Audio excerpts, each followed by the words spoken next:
नमस्कार, city post के इस खास पेशकश में आपका स्वागत है। मैं हूं श्रीकांत प्रत्युष। ये खास पेशकश इसलिए कि हमारे साथ बेहद खास मेहमान हैं। जी हां, बिहार के चर्चित बीजेपी के नेता, बिहार के उप मुख्यमंत्री सुशील कुमार मोदी। मोदी जी, आपका सिटी पोस्ट में बहुत बहुत स्वागत। मानव श्रृंखला का आयोजन सरकार कर रही है। हम जानना चाहते हैं कि इसका क्या मकसद है और क्या आप नया रिकॉर्ड बनाना चाहते हैं? नहीं, देखिए, राजनीति का मतलब केवल चुनाव लड़ना और पार्टी को बढ़ाना या केवल विकास का काम ही केवल राजनीति नहीं है, यह सरकार नहीं है। और आपने देखा कि गांधी के ज़माने में गांधी आज़ादी की लड़ाई भी लड़े, छुआछूत हो, तिलक दहेज हो, ग्राम उद्योग हो, कुष्ठ निवारण हो, अछूतोद्धार हो, यानी इतने चीज़ों पर उन्होंने काम किया। तो बिहार सरकार जो है वो केवल विकास के पैमाने पर तो जितना काम करना था हम लोगों ने किया और कर भी रहे हैं। लेकिन चाहे वो शराबबंदी हो, तिलक दहेज हो या वो जल जीवन हरियाली, और बिहार देश का पहला राज्य होगा जिसने 24,000 करोड़ रुपया का प्रावधान किया है। और 1 लाख से ज़्यादा जो तालाब है बिहार में, उनको अतिक्रमण से मुक्त और उसको पुनर्जीवित करने का काम प्रारंभ हो गया। 8 करोड़ पेड़ लगाएंगे अगले 3 साल के अंदर। तो यानी यह जो जलवायु परिवर्तन का संकट है, जो चुनौती है, उसका मुकाबला करने के लिए ये जल जीवन हरियाली अभियान है। और इसलिए जो मानव श्रृंखला जो है, तो लोगों में एक जागरूकता पैदा हो, इसके लिए मानव श्रृंखला का ये निर्णय लिया गया है। और देखिए, जब हम लोग विपक्ष में थे, सरकार में नहीं थे, उस समय शराबबंदी को लेकर मानव श्रृंखला बनी थी। उस समय भी हम लोग शामिल हुए, जबकि हम लोग सरकार के खिलाफ में थे। लेकिन शराबबंदी जैसा मुद्दा था, इसलिए हम लोगों ने तय किया कि हम लोग बीजेपी के लोग भी मानव श्रृंखला में शामिल होंगे। लेकिन मुझे बड़ा दुख है कि जल जीवन हरियाली अभियान के बारे में लालू जी जिस प्रकार की ओछी टिप्पणी कर रहे हैं, या राजद के लोग जिस तरह के शब्दों का प्रयोग कर रहे हैं, वे राजनीतिक मतभेद अपने जगह पर है। लेकिन ये तो पूरी बिहार की जनता सड़कों पर आएगी, और कोई इसका क्यों विरोध कर रहा है?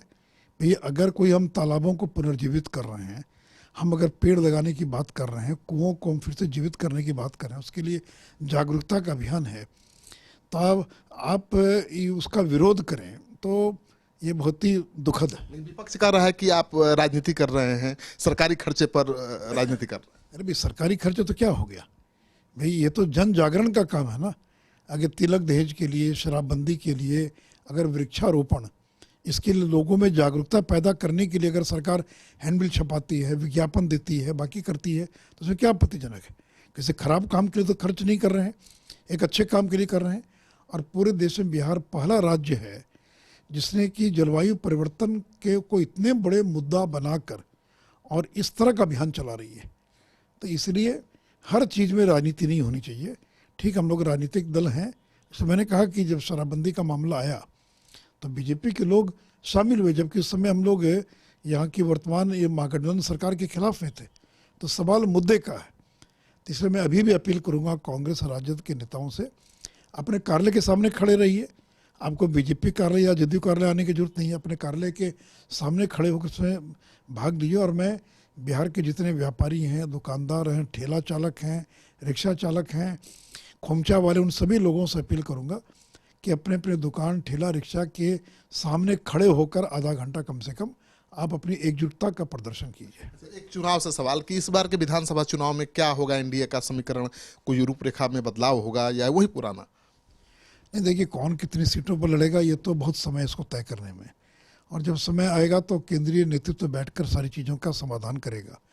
लेकिन जहाँ तक मुख्यमंत्री के पद का सवाल है, हमारे पार्टी के राष्ट्रीय अध्यक्ष श्री अमित शाह जी ने और अनेकों बार इस बात का सार्वजनिक ऐलान किया है कि एनडीए गठबंधन का चेहरा नीतीश कुमार होंगे, अगले मुख्यमंत्री नीतीश कुमार होंगे, और उन्हीं के नेतृत्व में एनडीए गठबंधन विधानसभा का चुनाव लड़ेगा। लेकिन प्रशांत किशोर ने जो फार्मूला दिया, देखिए, कौन क्या फॉर्मूला देता है उसका कोई मतलब नहीं है। जब बैठेंगे तो सारी चीज़ों का समाधान होगा। जो कोई फार्मूला नीतीश कुमार ने तो नहीं दिया है। अब हर पार्टी में बहुत तरह के लोग हैं, बहुत तरह के बयान देते रहते हैं। तो इसलिए जब बैठेंगे लोग, और अभी तो बहुत दिन है, अभी तो लगभग 250 दिन बाकी है चुनाव के अंदर, तब जब जून जुलाई का महीना आएगा, तीनों दलों के शीर्ष नेता बैठेंगे और बैठकर विचार करेंगे, निर्णय करेंगे कौन कितने सीट पर लड़ेगा।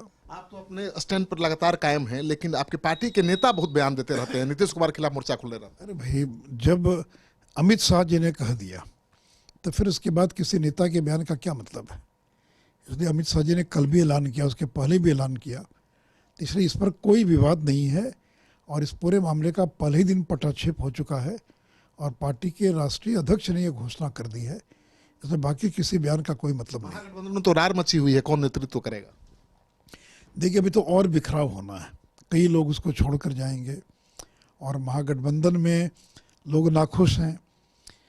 एक ऐसे नेता के नेतृत्व में चुनाव लड़ने की बात हो रही है जो साल में 15 दिन दिल्ली रहते हैं, गाए बगाए और विजिट पर बिहार चले आते हैं। जब पूरा कटिहार किशनगंज का इलाका बाढ़ में डूबा हुआ था, उस समय एक दिन भी झांकने नहीं गए।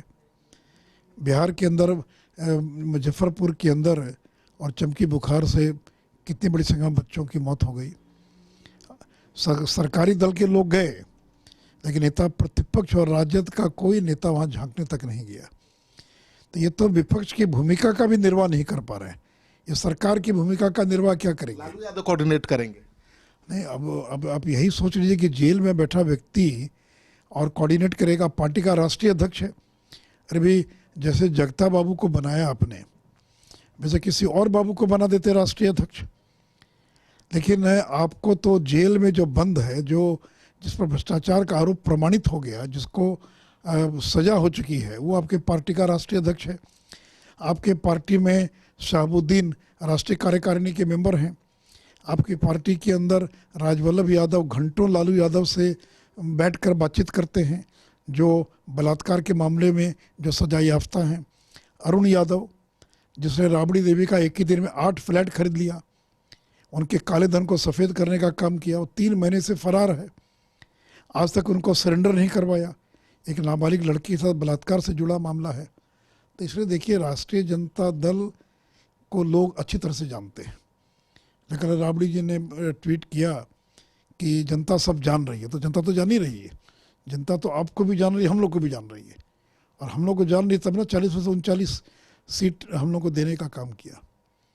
और जगता बाबू को उन्होंने अध्यक्ष बना दिया। वहाँ मार पूरा जगह रघुवंश बाबू, जगता बाबू भिड़े हुए। और देखिए, जगता बाबू जहाँ रहेंगे वहाँ दुश्मन खोजने की जरूरत नहीं है। तो इसलिए जहाँ जगता बाबू रहेंगे 4 दुश्मन अपने आप पैदा हो जाएगा। तो इसलिए हम लोग को कुछ नहीं करना है, अभी आगे देखते जाइए क्या क्या होता है। तो आपने सुन लिया सुशील कुमार मोदी जी का बयान। आप कमेंट बॉक्स में जाइए, अपना कमेंट जरूर लिखिए और इस वीडियो को ज़्यादा से ज़्यादा लोगों के साथ शेयर करिए, क्योंकि ये इंटरव्यू बेहद खास है, सुशील कुमार मोदी का है और जब वो बोलते हैं तो पूरा देश सुनता है।